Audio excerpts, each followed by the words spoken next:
bolt. Alright, there's the carrier. There's the ring gear. Got a mark right there. The orientation of how the ring gear goes back on the carrier. So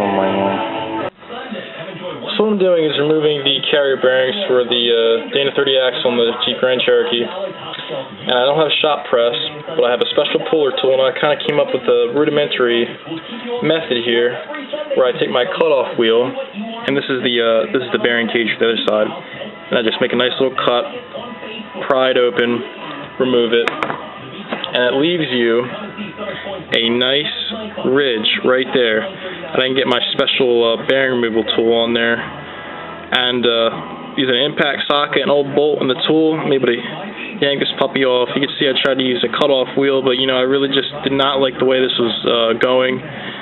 So I stopped and said, I gotta figure something else out here. And I'm gonna kind of demonstrate it for you. What I'm gonna do first is just take my cutoff wheel, cut this bearing cage off, and then I'll show you how I set up my puller, and hopefully this side will come off just as easy as the other side did. So this is actually a set I got from Harbor Brake. This is the clamshell which I use to clamp onto the bearing. This is the actual puller, and I use this socket.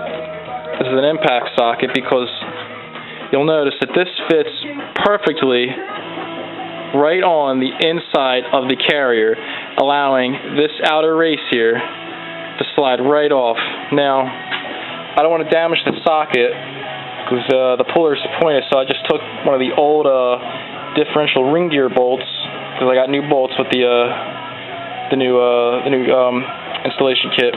Put that in there. That'll press right down on that. It won't damage my socket. So I'm gonna set it up and use my impact and yank this bad boy. Well, here's the bearing puller I got set up.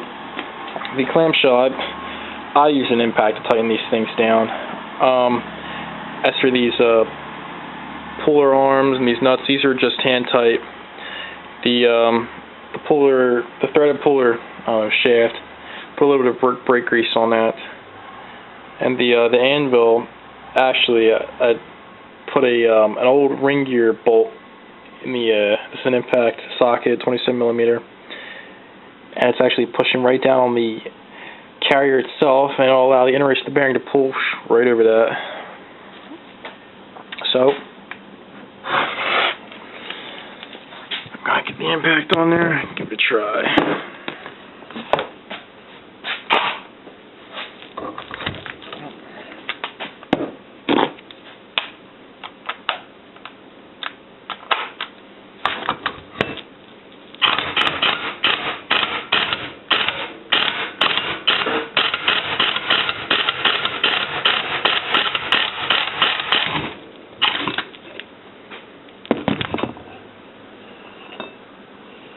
There it is.